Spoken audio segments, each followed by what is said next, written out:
Okay, I might start. Hello, and thank you all for joining today's RMIT Online Masterclass. If this is your first time in one of our masterclasses, welcome. My name is Oscar Santos. I'm the Industry Partnerships Manager here at RMIT Online. And these masterclasses, when we bring in an industry expert to share their knowledge on an area that everyone is finding very interesting at the moment, and I'm thrilled to have our friend Mark Byrne on the call, who is the Creative Digital Officer over at iProspect. Mark, thank you so much for joining. iProspect is one of the fabulous, innovative companies that make up part of the Dentsu network and a wonderful supporter of RMIT Online. This is going to be a really interesting interactive session where Mark is going to be hitting on the topic of navigating the evolution of marketing, key skills for the next gen marketer. We absolutely encourage you to use the chat function in the webinar to put forward some questions, and we will absolutely endeavour, well, Mark will endeavour to get to those if we have some time at the end. So please do that. But before I hand over to Mark, in the spirit of reconciliation, RMIT Online acknowledges the traditional custodians throughout Australia and their connections to the land, sea, and community. We pay respect to their elders, past and present, and extend the respect to all Aboriginal and Torres Strait Islanders peoples of today. And with that, over to you, Mark. Amazing. Thanks so much, Oscar. As Oscar said, my name is Mark Byrne. I am the Chief Digital Officer for a media agency called iProspect. I'm also a guest lecturer for RMIT Online in their new AI and marketing course. I suppose I've been in and around this AI conversation for most of my career, but kind of really spending a lot of time thinking and reading and listening and discussing this with people over the last kind of 12 to 24 months. So super excited to talk to you guys about AI and how it's going to impact not just on marketing, but marketing careers over the next 3 to 5 years and beyond. I've got a lot of content to get through. I've probably got an hour of content, but Oscar and the team have told me that I've only got 35 minutes to present it. So I'm just going to get straight in and hopefully we've got a bit of time for your questions at the end. Happy to stay on afterwards and answer as many or most of those questions if you guys are happy to stick around too.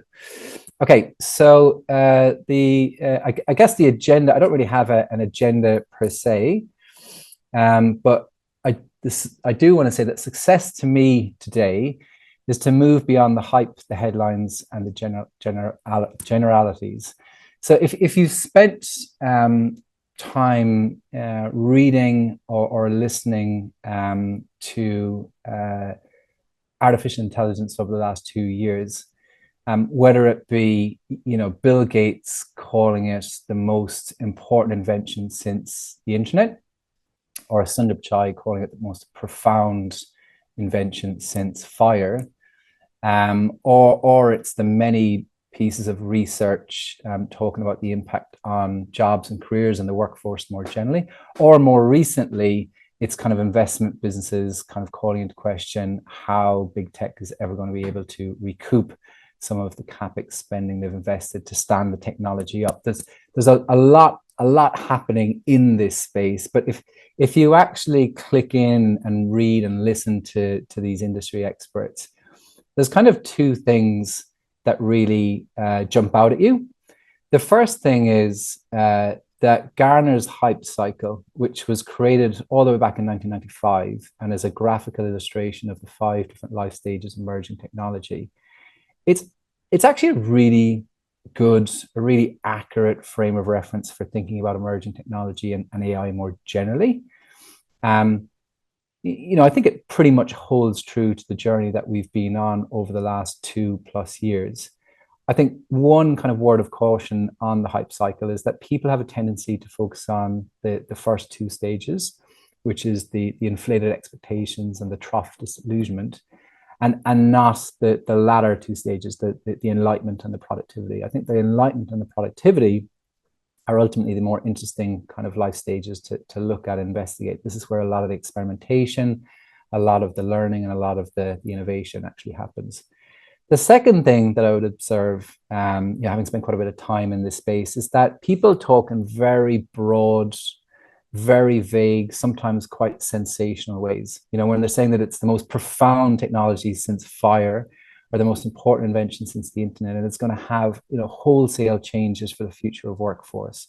Or when Sam Altman comes out and says that by 2030, 35% of what marketers do today is going to be completely automated. He doesn't, none of these people actually go into any great detail as to how they got to those places. It's quite broad, it's quite general the way that people are speaking about it. So my ambition over the next 30 to 35 minutes is to try to break through some of that broad, vague, kind of fuzzy language, and try to really kind of understand how marketing is going to be impacted today and over the next 3 to 5 years, and what that means for people that work in this great space. So in order to do so, I've taken a kind of a now next future. So next is kind of the next 3 to 5 years. So think, you know, 2024 to 2028, and then future is kind of beyond that. So how is AI going to impact marketing today, next, and future? Well, I wanted to anchor the entire presentation in what marketers actually do. And I think this McKinsey modern marketing model is a really useful way to do so. So McKinsey recently have written a piece called the Modern Marketing Model, and they've identified 6 different conversations or challenges, and the 6 capabilities required to solve those challenges. And their point is that any marketing conversation can be directly tied back to one of these 6 areas. So strategy and insight is all about understanding the market, understanding your customer, and being able to meaningfully segment, target, position to that customer. Creative and content is how do you create content that is both platform fit and audience relevant in a highly fragmented ecosystem. Media planning and buying is all about how do you effectively and efficiently reach people in the moments that matter most. Customer experience and personalization is how do you create valuable experiences for people that drives not just purchases, but lifetime value. Measurement and marketing ROI is pretty easy. How do you, it's not easy, but it's easy to understand. How do you actually measure the incremental impact that marketing is having on sales? And product and pricing is how do you create a product that's fit for market, but also how do you price it to be able to maximize profitability for the business that you work in. These 6 challenges and the respective capabilities is essentially what marketing has to do today. And so when we talk about how AI is disrupting marketing, I want to pull it down a level and ask the question, how is AI disrupting each of these challenges and capabilities? And to do so, I think it's important to kind of get our hands a little bit dirty here and to actually play with and look at some of the tools that are disrupting each of these capabilities. So what I'm going to do over the next 6 slides is give you a little bit of a tour about some of what I think are some of the more cutting edge technologies and businesses that are really disrupting the marketing conversations happening today. So the first one is Evidenza. Evidenza is a really interesting business in that they've identified a really big pain point for marketers, particularly B2B marketers, which is that it is incredibly difficult and time-consuming and expensive to do market research in the B2B space, to be able to reach out and actually do some quantitative or qualitative research with CEOs and CMOs and CFOs and CIOs is very, very difficult. And so what they've done is they have built a platform that allows you to essentially build a synthetic version of your customer. And that might sound a little bit hocus pocusy, but I first came across this by following Mark Ritson. And Mark Ritson said, and I quote, "I almost choked on my oyster when I first got a demo of this tool." What's really, really interesting is that the synthetic research that Evidenza are capable of doing is actually proven to be 95% the same as actual customer research. So the global CMO of Ernst & Young, again, was completely blown away and has put her point of view and case study to it. But also you've got the likes of Salesforce and Mars that are also kind of leaning into this space as well. It's a really, really interesting use case for generative AI in the strategy and insight space. And I think it's really, really disruptive, and we're only going to see more of it for all of the obvious reasons. It's quicker, it's more flexible, and it's less expensive. The second one is how AI is disrupting creative and content. I think this is intuitively the one that people most feel. You know, if you spend any amount of time on LinkedIn, you'll have come across a video, you know, a TV spot or a 30-second ad for a different brand.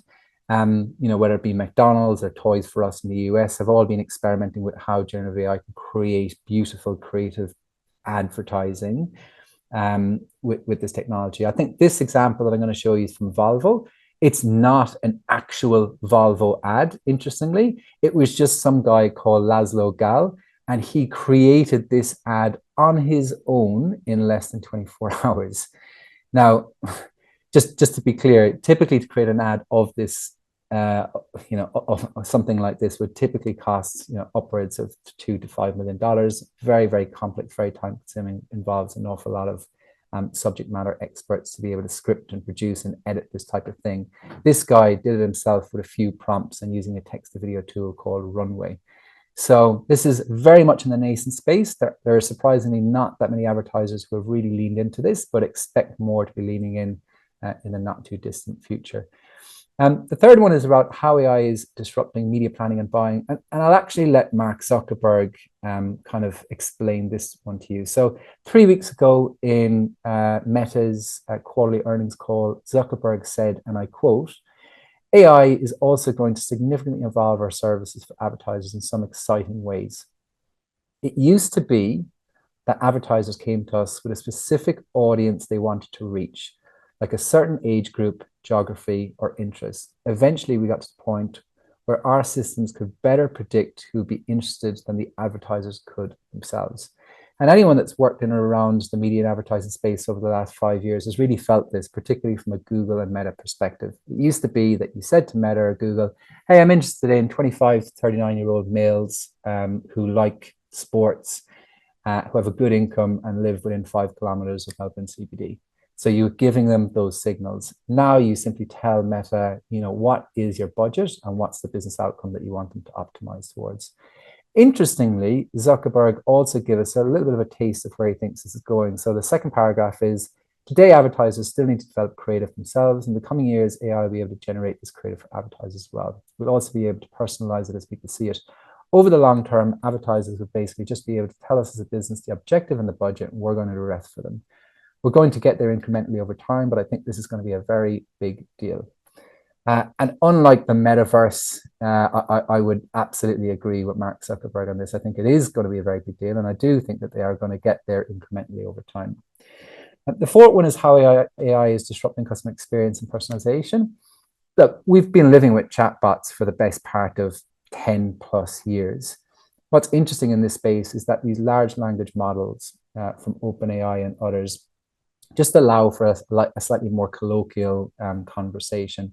The poster child for kind of chatbot integration over the last 2 years is Klarna, which is a buy now, pay later business. And they've seen unbelievable results, like the equivalent of 700 full-time customer service agents with actually a better performance based on tickets and response to tickets and the number of repeat inquiries. So really kind of impressive. And again, it kind of points to the future for customer service and call centers more generally. Number 5 is measurement and marketing or ROIs. How do you actually measure the incremental impact of your marketing spend on sales and profitability? So here I would say that media mix modeling or market mix modeling has got a little bit of a resurgence over the last 3 or 4 years. And that's because it's now being powered by AI. What was once very time consuming, complex, and quite frankly expensive and static is now a lot faster and more real time and a lot more precise. And I think Mutinex are kind of really taking advantage of this. I would also point to the fact that they've launched a new chat-based interface to their dashboard that enables users to simply pose critical marketing questions that draws on your actual proprietary data and have them answered instantly. So what this means is anyone, and not just an analytics specialist, can log into the dashboard and say, "Hey, Mutinex, I want to understand what the incremental impact of my video investment is over the last 6 months. And please put it into a chart and put that into a presentation with some analysis and recommendations." That's where this is moving from a measurement perspective. And last one is about how AI is impacting product and pricing. So interesting here is a business called Black Curve, and they are able to dynamically change the price of your products and services based on either your competitive pricing or based on a custom rules engine. And if you think about this, it's really, really interesting. The fact that you can dynamically change things based on certain rules, such as where you're living. Maybe people in a more affluent suburb would pay more for a particular online product, like they probably do in their local supermarket. Or maybe it's based on the time of day or the day of the week or a holiday season. Dynamically changes the price based on certain rules or your competitive pricing. It's a really, really interesting space that maximizes kind of business profitability. My point is these tools are available today. So when we talk about how AI is disrupting marketing, I want to talk about how AI is disrupting these 6 areas of marketing. And some businesses are taking advantage of this. I would say it's still a very nascent conversation for the most part, but there are some businesses and some success stories that we can point to. The flip side of that, that's the marketing technology. The flip side is, what about the people and careers? And when I think about how AI is disrupting marketing jobs today, I actually don't think it really is. Not in a really meaningful way. I don't think we've seen actual job losses because of AI. I certainly haven't seen of many. Klarna, the pay now, pay later example above being a little bit of an outlier. But that's not to say that there isn't a kind of a nervous excitement about this. People are excited about this technology. You know, business leaders and owners are excited about the productivity and the ROI potential. You know, middle management and employees and craft specialists are excited about the creativity and the quality and the innovation and the learning opportunities. But I think everyone is equally nervous about the potential for job automation in the future. So I think there's this, what I describe as kind of cognitive dissonance, where people have 2 opposing ideas in their minds. They're both excited and nervous, and that's a kind of an uncomfortable feeling for many people to sit with. And the other feeling that I would say today is that some people are cynical about this. You know, I would say probably 1 in 5 people that I speak to about this topic kind of look straight through me or roll their eyes. And I think that's actually kind of fair enough, because it's easy to forget, but generative AI and the launch of ChatGPT 2 years ago came fresh off the back of the metaverse. And if you think of the metaverse in 2020, 2021, you know, this industry in particular, we lost our collective minds when we talked about the metaverse. You know, people were projecting $3 to $4 trillion opportunities by the year 2030. So it's easy to see, you know, right after the metaverse and all of the speculation and forecasting and excitement about that, why people might still be a bit cynical about this. Next. So again, I'm defining next as the next 3 to 5 years. So when I think about the next 3 to 5 years, I think of something called Martek's Law. Martek's Law is an observation that technology changes at an exponential rate, whereas organizations change at a logarithmic rate. What do I mean by that? So technology, and this is very much true of AI, changes at an exponential rate. That's driven by something called Moore's Law, which is say that every 12 to 18 months, the technology and the processing capability of the technology, the compute power of the technology doubles in size. And that's what's essentially driving this exponential growth. When I think more specifically about generative AI and how it's going to exponentially improve over the next 3 to 5 years, I kind of zero in on these 4 different areas. The first one is multimodal, which is this idea that today it's very much a text in, text out conversation. So I might ask it, hey, give me a couple of recipes with chicken and mushrooms and cream. And it might spit out a carbonara recipe. In the future, I'm going to be able to take a photo of the inside of my fridge, and it will spit out not just a recipe, but it will also spit out a how-to video on YouTube. It will be a 2 to 3 minute video showing me how to make the perfect carbonara using the contents of my fridge. Agents is all about AI agents. So the best way to understand this one is I can do some research about what a week holiday is in Noosa at the moment, and it'll give me a pretty good 5-day itinerary.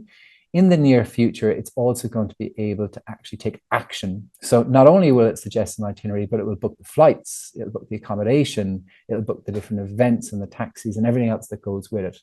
So there's action that can be taken off the back of it. Memory is pretty easy to understand. Right now, the most of the generative models that we use are capable of something called 8,000 tokens. So 8,000 tokens equates to about half an hour of video or 5,000 words. In the very near future, they're going to be capable of about 1 million tokens. So it's a much, much broader, much longer memory. And that leads to the fourth piece, which is about personalization. So these AI agents are going to be able to kind of customize recommendations based on what it knows about you, not just today in today's conversation, but what it knows about you since you've worked with it for a much longer period of time. So multimodal agents, memory, and personalized are really what's going to drive that exponential growth over the next 3 to 5 years. However, organizations will not be changing exponentially. And anyone that works in a business knows this, big or small, businesses do not change quickly. Red tape, bureaucracy, whatever the word that we want to use for it. Businesses typically need to build a muscle to be able to experiment, to learn, to invest, and to scale. And I would say the 4 things that businesses really need to be doubling down on are skills. So how do you accelerate AI literacy within the business that you work in so that people can understand the opportunity that's there? Strategy, how do you actually identify and prioritize different use cases that drive meaningful value for the business?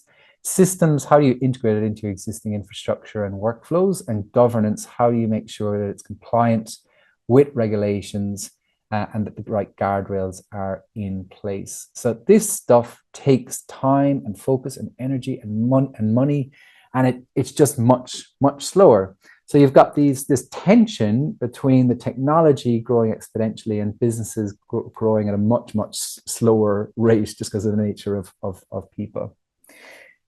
Because of that, I would say that the impact that AI is going to have on marketing jobs over the next 3 to 5 years is, I'd probably describe it as still limited. I'd agree with this report from the International Labour Organization this time last year that says generative AI is more likely to augment than destroy jobs by automating some tasks rather than taking over a role entirely. It's more likely to augment than destroy by automating tasks rather than taking over roles. I think that's pretty good. That's probably something that I would definitely agree with. And to really kind of prove this out to you guys, I wanted to show you a tool, and I won't tell you the tool now because otherwise I'll lose your attention and you won't listen to the rest of my presentation, but I will tell you the tool at the end. And the tool allows you to put in a job. I'm a chief digital officer, so I put in a job, or your job spec, or your 20 roles and responsibilities, or however many roles and responsibilities you have.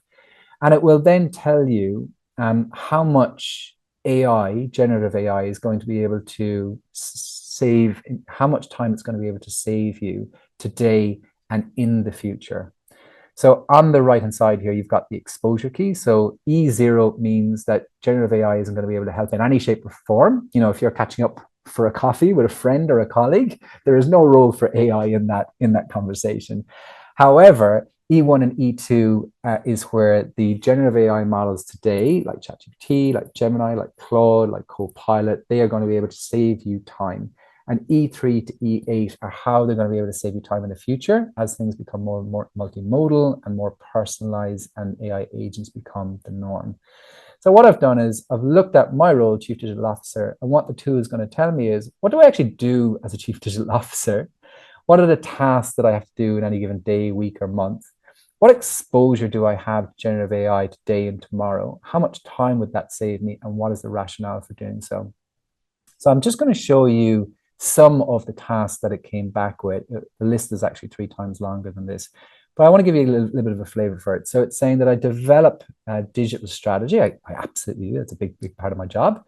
Right now, I should be able to integrate large language models. And if I do so, I can save 30% of time. And the rationale for that is that it can assist in researching market trends, analyzing digital opportunities, and drafting strategy documents. I have been living in and using these tools for the best part of 6 to 12 months. And I would say that that's a pretty good summation of my use of these tools. Same thing goes for leading digital transformation, data analysis, interpretation. I would look at this knowing my job, I've been chief digital officer for quite a while now. I know my job. I know what it entails. I know the tasks that I need to do for it to be a success. I'd say this is actually pretty accurate based on the experience that I've personally had. If I look at it for brand managers, I've never been a brand manager, but this is what the tool thinks the brand manager does in terms of tasks. Again, this is just a snippet of some of the tasks that they've identified. Here's the exposure based on today and tomorrow. Here's the amount of time that you can save. Here's the rationale for doing so. And then lastly, here's a copywriter. And, some of the things that a copywriter does and some of the rationale in terms of how it's going to save that time. So there are ways for you to understand how certain tasks that jobs are required to do are going to be exposed to these LLM models and the time that you can save in order to do so. And I think this is where we're going to be over the next 3 to 5 years. It's not going to destroy jobs. It is going to automate certain tasks. A word of caution, I would say, is beware of what I call the specific, the structured, and the repetitive tasks. So if your job is 80% pulling a report for a client, a weekly report for a client for every Monday morning at 11 o'clock, or if it is 80% of the time coming up with a channel mix plan, or if it's 80% of your time doing customer personas, or if it's 80% of your time doing analytics tagging, for instance, if the majority of your job is spent doing something structured and something repetitive, I would be wary of that, because I think there's real potential there for that specific repetitive structured task to be automated. And so what I would encourage people to do is understand what you do and try to diversify your role as much as possible, which, to be fair, would be good advice even before AI came along as well. I think this is a quote that often gets used. It's by someone called Richard Baldwin. Scott Galloway also said it, and a lot of people attribute it to Scott Galloway, but it's actually from Richard Baldwin. And he said in a Davos presentation back in 2023 that AI won't take a job, a person using AI will. And I think that's what this gets to. AI is not going to destroy your job in the next 3 to 5 years, but somebody who knows how to use this technology, somebody who is aware of and using Evidenza or Runway or Meta's Advantage Plus or Mutinex measurement, et cetera, those kind of people might very well replace you in your job. Last part of this is the future. And the thing that I would say about the future, I spend a lot of time thinking about the future. I've got 2 very small kids, a newborn who's 3 months old and a 3-year-old who's in daycare today. And I look at them and I think, what is the world going to look like in the next kind of 15 to 20 years? And how can we set them up for success? How do you raise a child these days? So to give them the best possible chance of success at life and particularly success in their careers. And the truth is that this technology is going to change so quickly, so exponentially over the next 3 to 5 years that I actually think it's almost irresponsible to hypothesize what the world looks like in 2030 and beyond. And I would point to something called the technological singularity. If people are interested in this, I would point them towards this. Ray Kurzweil, who is a futurist and was previously the director of Google Engineering, coined the frame technological singularity. And what he was referring to is a moment in time where technology progresses so radically faster and so much more disruptively that it's very difficult for us to understand what the future looks like beyond that point. So the example that I often give to people is, imagine if you had to go back 50 years and explain the internet. You probably could explain the internet to somebody 50 years ago, right? We could explain TVs and computers and mobile phones, and you could explain the internet to them. It'd be an interesting conversation, but you could actually explain it to them. Imagine going back 150 years and trying to explain the internet to them. You simply wouldn't be able. There's no reference points. There's no TV. There's no telephones. There's no computers. It would be impossible for them to understand the word day in the context of 150 years ago. The point is that Ray Kurzweil says that the technological singularity is going to happen in the 2030s. And that is to say that it is impossible for us to understand what the future looks like in the 2030s and beyond, because our reference points are all out of whack. And I think this is really, really interesting, both from a business, but also from a careers perspective. Because what I would say to both businesses and people and their careers is, the important thing is that you're able to lean into the uncertainty, because inevitably there is going to be an amazing amount of opportunity. And specifically for marketing careers, there's going to be a lot of different jobs and careers that we can't even imagine today. if you were to go back 30 years, there were people that were worried about the internet and the impact that was going to have on marketing jobs. But the reality is that most of us work in jobs that weren't around 30 years ago today. And I think the same thing is true for this technological innovation, that there's lots of new careers, new jobs that are going to come up that we can't possibly imagine. But we have to try to imagine them. And that's where I would say it's important to try to take a step back and think about what are the things that are uniquely human. And for me, there's kind of 4 areas here. The first one is empathy, which is, emotional intelligence, being able to put yourself in somebody else's shoes. And I think that's incredibly important, right? Because machines and AI can never put themselves in someone else's shoes, not in a very real way. They can't understand people's feelings and their fears and the nuances of people. And if you think about the role of a marketer is to be able to create, valuable products and experiences for their customers. And machines don't understand what valuable is because fundamentally they don't understand emotions or feelings. So empathy and emotional intelligence is going to be an incredibly important thing to be able to lean into. Strategy is going to be very important. AI can automate tasks. It can solve marketing challenges, but it's got to be told what challenges to solve.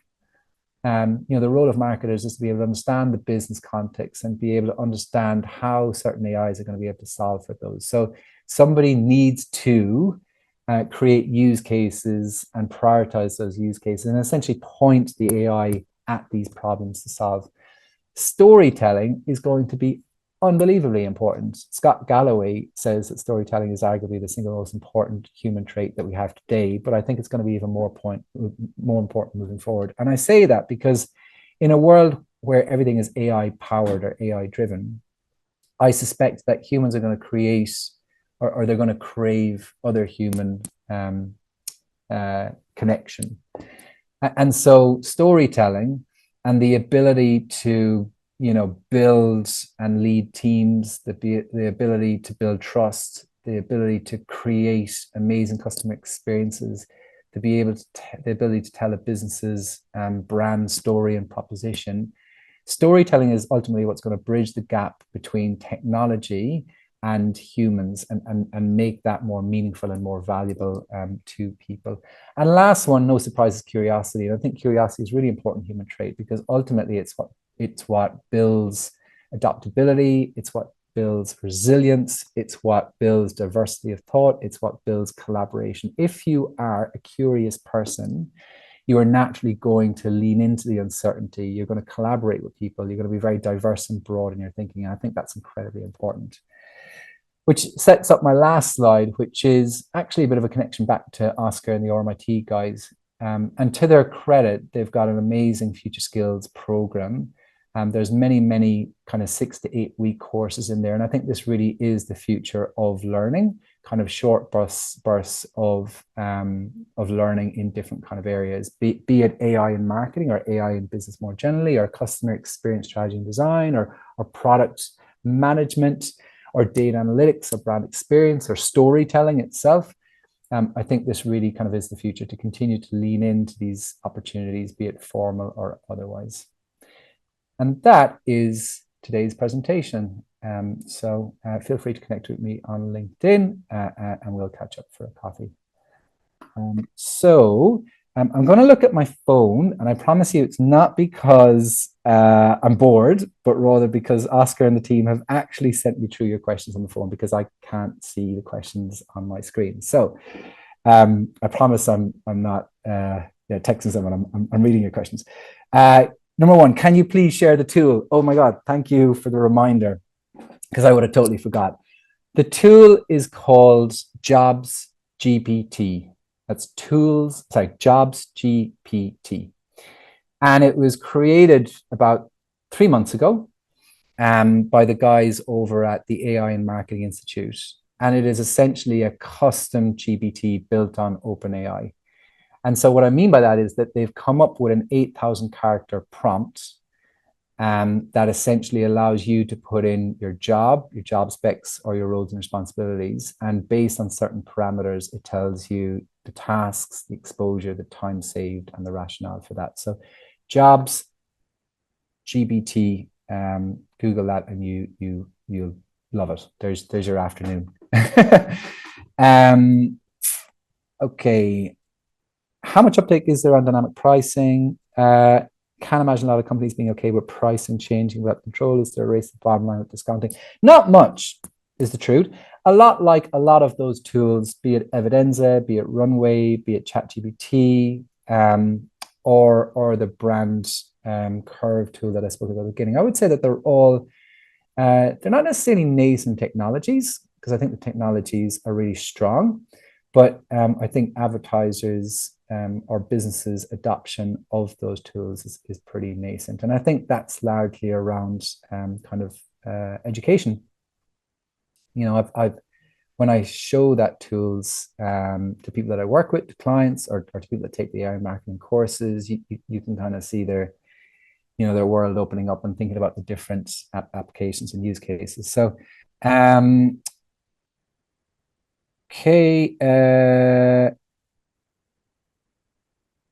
As a current student, what advice would you give me to develop real-time competitiveness in working with AI within the marketing sphere, broadly speaking?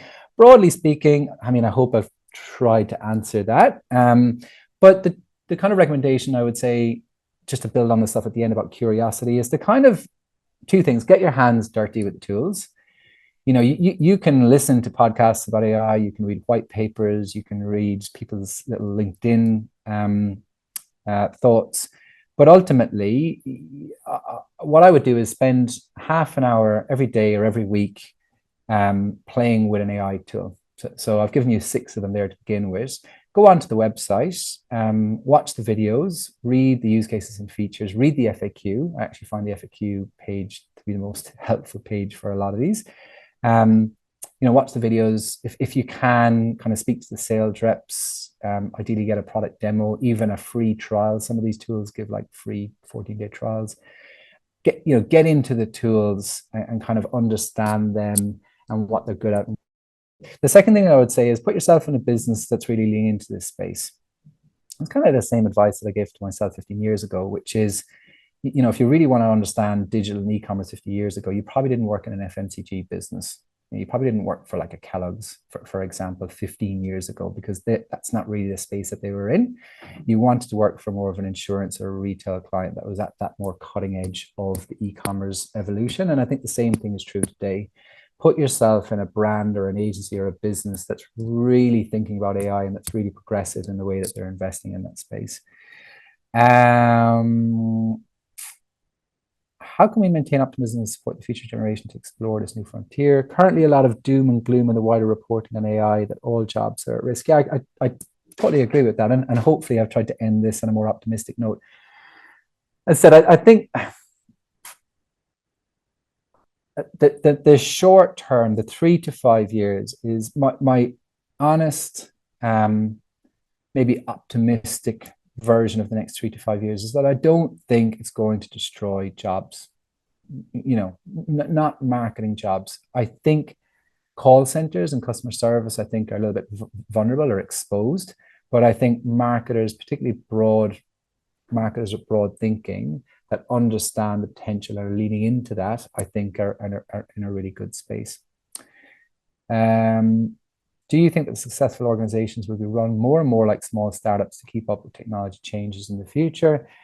I think someone famously said that there's going to be 2 types of businesses in the future: those who have adopted AI and those that are obsolete.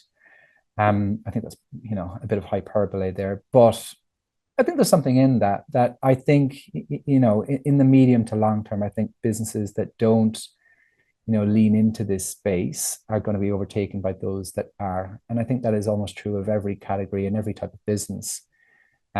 So whether that's big or small, I think it's super important that business kind of accelerate that AI literacy, that are building AI councils, that are testing different tools, setting up governance and guardrails, building that organizational muscle around skills and strategy and systems and governance is absolutely where I would start.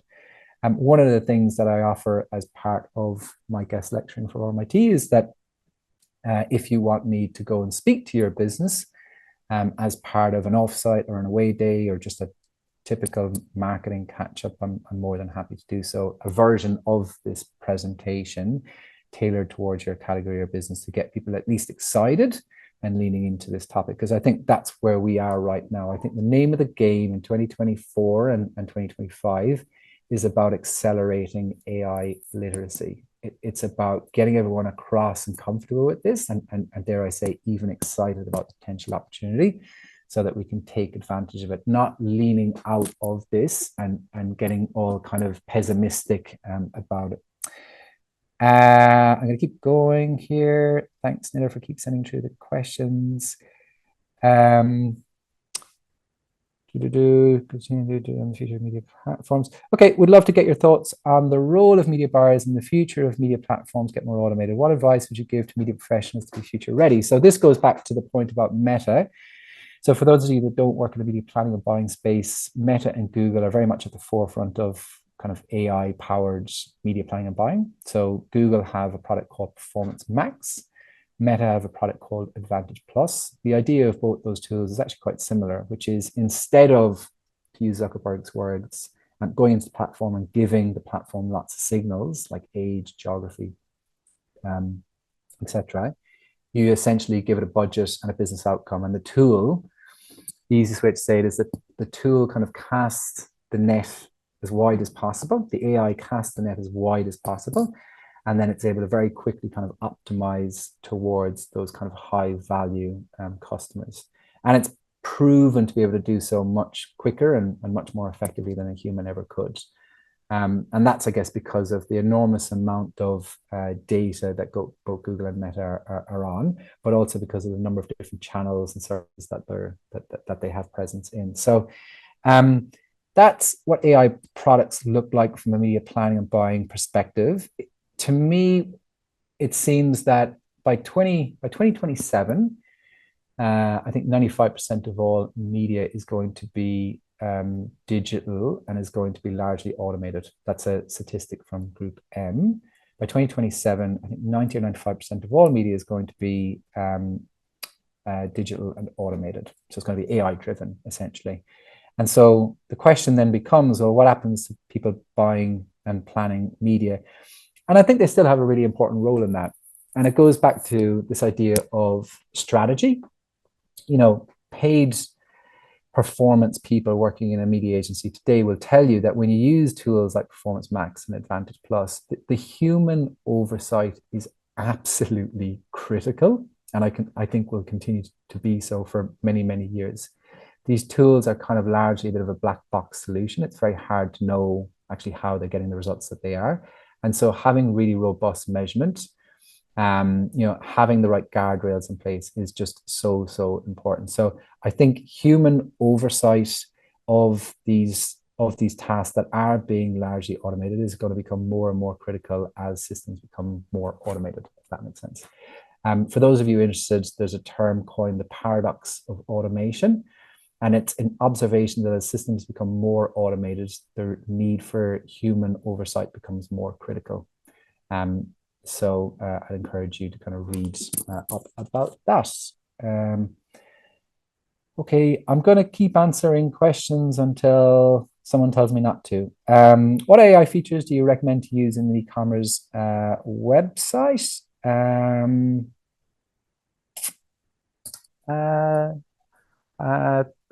All the ones that I went through. I don't know why an e-commerce website would be that much different. I would think an e-commerce website, customer experience and personalization is going to be more important. So personalizing the website around what you know about the customer. I think tools like ChatGPT or dynamic yields. Dynamic yields are a really good example of what the future of chatbots could look like. So Michael Kors, which is a retailer in the US, I think they're here as well. They use dynamic yield. So I'd encourage you to go look at dynamic yield as a really good example of how retailers should be investing in the website personalization space. I've got tons of others, but I just can't think of them on the spot. Yeah, I think they're the... Oh no, there's loads more. Oh God, there's loads more. Will we be getting the slideshow after the masterclass? I'm actually going to drop it on my LinkedIn.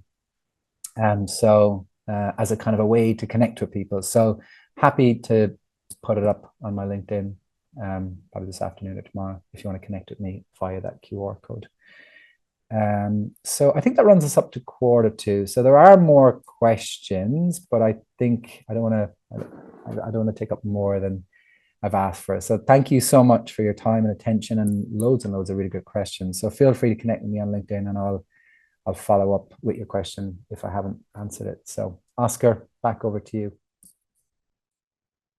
Thank you so much. What a fabulous presentation. And I think we can see by the level of interaction and questions that continue to bombard us as we have already wrapped up. It's been really insightful, I think, for many of us. And we're absolutely thrilled to have you on. For everyone online, thank you again so much for tuning in. Thank you for sharing your involvement in the chat as well. We love that interaction.